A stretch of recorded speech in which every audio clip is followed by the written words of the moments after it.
Telugu cinema పరిశ్రమలో action సినిమాలంటే టక్కున గుర్తొచ్చే పేరు నందమూరి బాలకృష్ణ.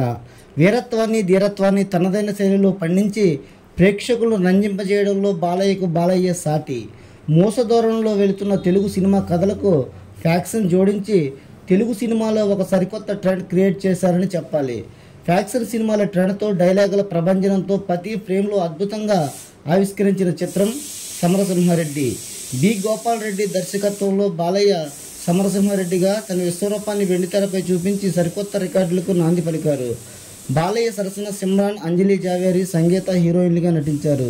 ఈ చిత్రంలో మెలోడీ బ్రహ్మ మణిశర్మ నుంచి వచ్చిన మ్యూజిక్ మాస్ ప్రేక్షకుల చేత స్టెప్లేయించి దుమ్మురేపే రికార్డుల సృష్టించింది.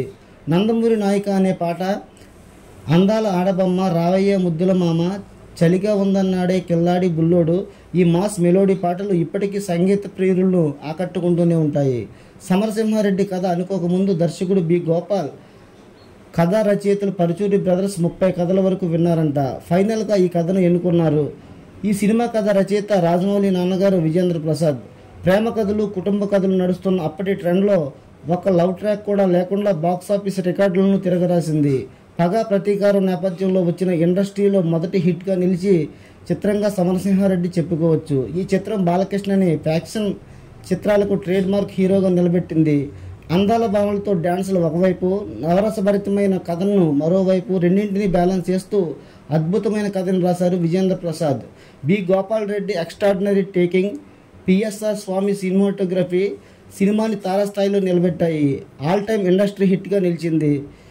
ఇంతటి క్రేజీ సంపాదించుకున్న ఈ చిత్రం ఒక థియేటర్లో 365 రోజులు ఏకదాటిగా ఆడి కలెక్షన్ల సునామీని సృష్టించింది. అంతేకాకుండా 3 థియేటర్లో 200 పైగా రోజులు, 28 థియేటర్లో 175 రోజులు, 104 థియేటర్లో 100 రోజులు, 122 సెంటర్లో 50 రోజులు ప్రదర్శించబడి రికార్డ్ బ్రేకింగ్ కలెక్షన్ నిలిపింది. ఆ రోజుల్లో 6 కోట్ల బడ్జెట్తో నిర్మించిన ఈ సినిమా చెంగల వెంకట్రావు నిర్మించారు. 1999 జనవరి 13న సంక్రాంతి కానుకగా వచ్చిన ఈ సినిమా 22 కోట్ల కలెక్షన్లను కొల్లగొట్టింది.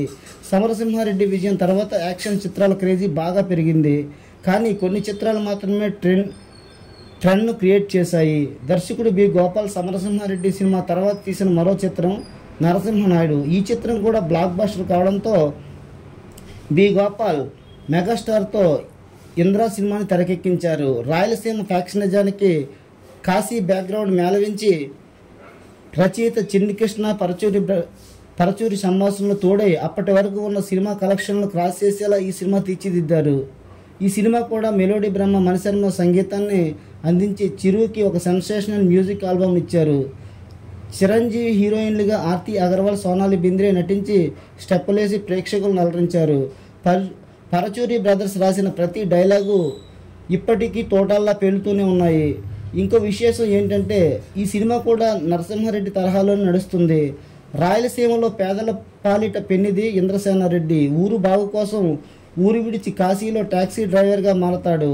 సమరసింహారెడ్డి సినిమాలో కూడా బాలయ్య ఊరు విడిచి హోటల్లో పనిచేయడానికి ఎందుకు చేరతాడు, అతని గతం ఏంటో, ఇలా ఇంద్ర సినిమా సమరసింహారెడ్డి కథతో బాక్సాఫీస్ని కొల్లగొట్టాయి. 2002 జూలై 24న రిలీజ్ అయిన ఇంద్ర చిత్రం మెగాస్టార్ కెరియర్లో బిగ్గెస్ట్ ఇండస్ట్రీ హిట్గా నిలిచింది. బాక్సాఫీస్ కలెక్షన్లో 53 కోట్లు వసూలు చేసింది. ఇంద్ర సినిమా కూడా అత్యధిక కేంద్రాల్లో ప్రదర్శించబడి చిరంజీవి అభిమానులను ఉర్రూతొలగించింది.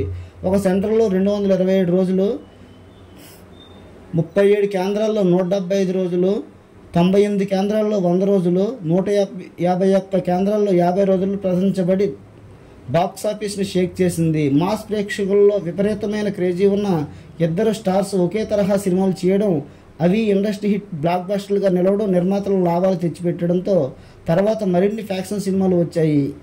ఇలా మెగాస్టార్ చిరంజీవి, నరసింహ బాలయ్య పాటు కోటాకోటి హిట్లు ఇచ్చి ప్రేక్షకులను అలరించారు. ఈ వీడియో మీకు నచ్చినట్లయితే లైక్ చేయండి, షేర్ చేయండి, కామెంట్ చేయండి. మా ఛానల్ను సబ్స్క్రైబ్ చేసుకోండి. మరిన్ని వీడియోలు మీకు చేరుకోవాలంటే గంట సింబల్ని క్లిక్ చేయండి. Thank you for watching.